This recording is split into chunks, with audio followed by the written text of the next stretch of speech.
bahwa sekalipun agama telah diberikan kepada kita, tapi belum tentu itu masuk ke dalam kalbu kita dan kemudian menjadi sikap kehidupan berdasarkan ajaran agama itu.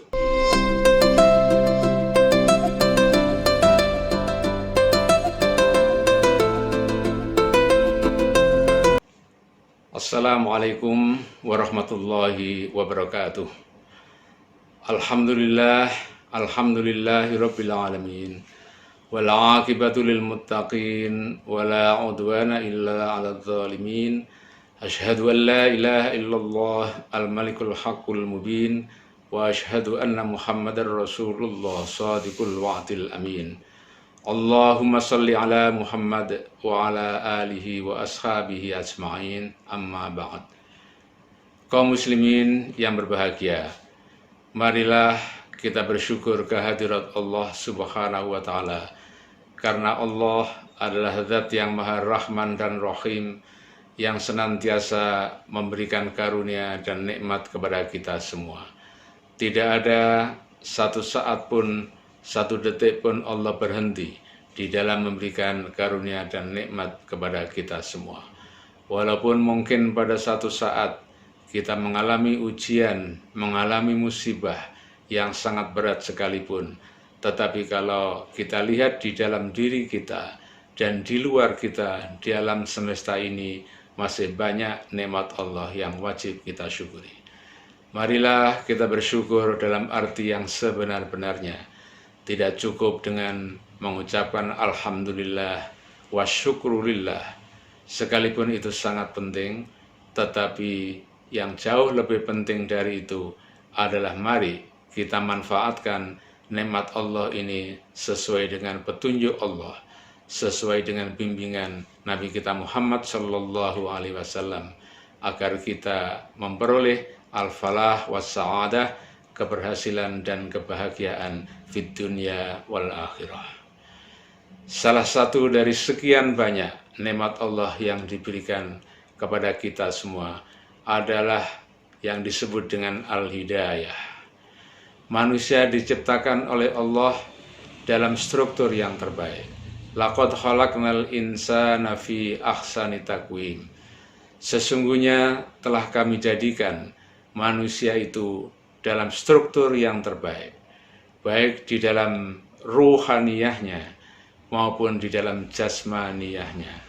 Sehingga Allah menyatakan bahwa ketika struktur manusia yang sangat bagus itu sebagai nikmat Allah, semua manusia akan rugi kecuali orang-orang yang benar-benar beriman dan benar-benar bertakwa. Kalau tidak, maka akan menjadi orang yang sangat rendah derajatnya.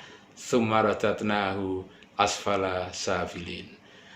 Kaum muslimin yang berbahagia, yang pertama-tama Allah memberikan hidayah kepada manusia dalam bentuk hidayah insting, al-hidayah al-ghariziyah.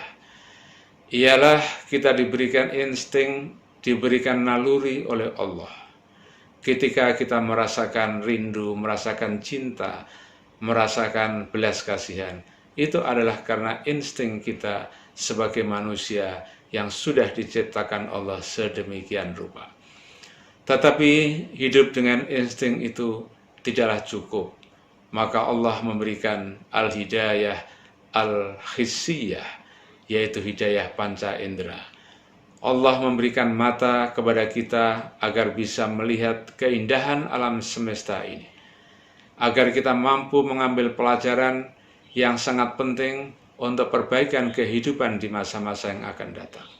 Kita diberikan oleh Allah telinga agar kita mampu mendengarkan nasihat-nasihat yang baik, ilmu pengetahuan yang disampaikan yang bisa kita dengar dengan telinga kita, agar kita bisa mendengarkan tausiah, dan semuanya itu adalah karena al-hidayah al-hissiyah yang sangat berharga.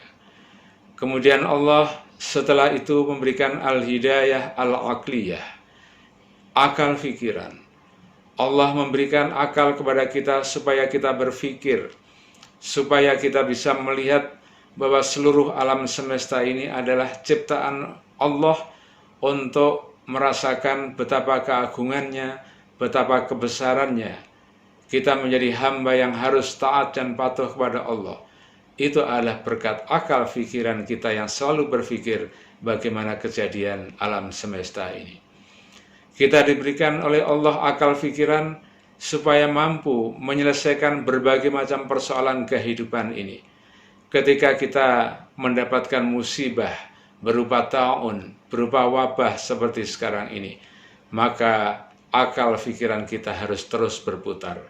Bagaimana kita mempelajari asal-usul dari virus semacam itu?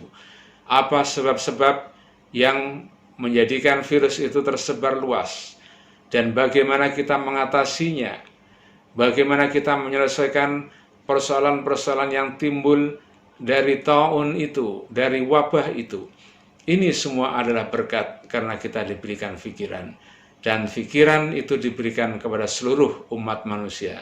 Tidak hanya kepada orang-orang Islam saja, tetapi kepada orang di luar Islam pun Allah memberikan akal yang kemudian wujudnya adalah ilmu pengetahuan dan teknologi itu. Maka kita harus memanfaatkan ilmu siapa saja sepanjang kita manfaatkan untuk kepentingan dan kemaslahatan umat manusia dalam rangka mendapatkan ridho Allah Subhanahu wa Ta'ala. Kemudian Allah setelah itu memberikan al-hidayah ad-diniyah, yaitu memberikan agama yang diturunkan mulai sejak Adam alaihissalam sampai dengan Nabi kita Muhammad sallallahu alaihi wasallam. Semuanya dari Allah. Semuanya disebut dengan agama Islam menurut ajaran Al-Quran dan Sunnah Rasulullah sallallahu alaihi wasallam. Maka dengan agama inilah kita memperoleh ketahanan ruhaniyah. Kita membuat benteng yang kokoh di dalam batin kita untuk menghadapi semua ujian dan cobaan yang ada dalam kehidupan ini. Maka tanpa agama kita akan menjadi orang-orang yang bingung, yang kehilangan orientasi, yang tidak tahu kemana arah kehidupan ini dan apa yang akan dihadapi manusia setelah kehidupan dunia yang fana ini. Agama memberikan tuntunan kepada kita bagaimana menjadi orang baik, bagaimana orang bisa mendekatkan diri kepada Allah Subhanahu wa Ta'ala. Tetapi dengan agama Islam itu saja tentu tidaklah cukup, karena sekalipun sudah ada agama, sudah ada Al-Quran di hadapan kita, tapi belum tentu kita punya kemauan untuk mempelajarinya, untuk merenungkan dan mengamalkannya. Banyak orang yang belajar Islam, belajar Al-Quran, belajar hadis-hadis Rasulullah Sallallahu Alaihi Wasallam, tetapi mereka tidak memiliki keimanan.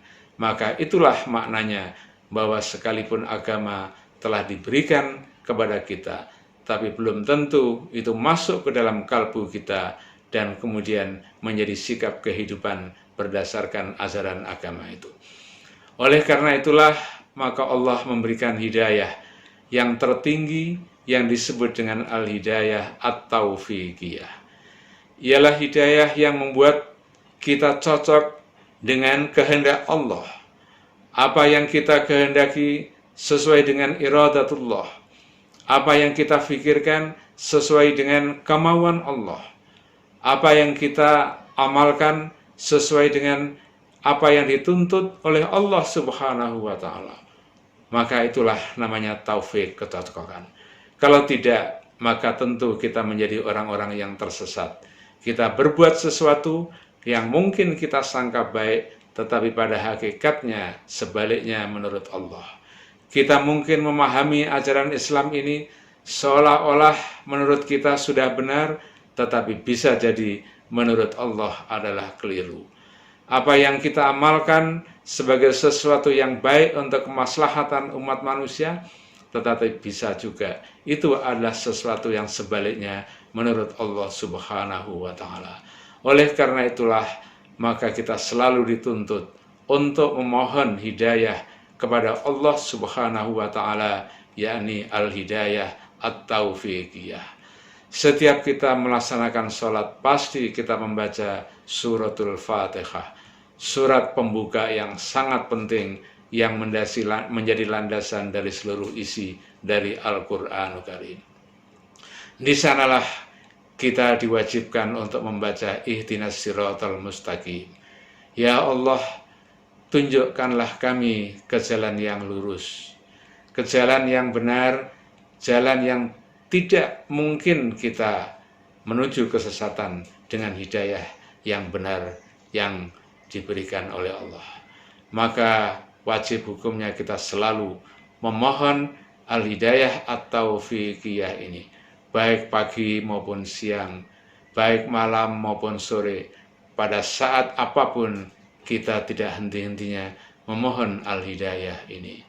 Pada saat kita dimanapun berada, baik di masjid, di musola, di rumah-rumah kita, di perkantoran kita, dimanapun kita berada, marilah kita selalu mohon hidayah dari Allah Subhanahu wa Ta'ala itu, sehingga seluruh hidup kita menjadi hidup yang diridhoi oleh Allah. Seluruh amal perbuatan kita adalah amal perbuatan yang berkat dari rahmat Allah Subhanahu wa Ta'ala. Maka insya Allah dengan demikian kita akan menjadi orang-orang yang berhak mendapatkan al-falah was-sa'adah, keberhasilan dan kebahagiaan fid dunya wal akhirah. Billahi taufiq wal hidayah. Wassalamualaikum warahmatullahi wabarakatuh.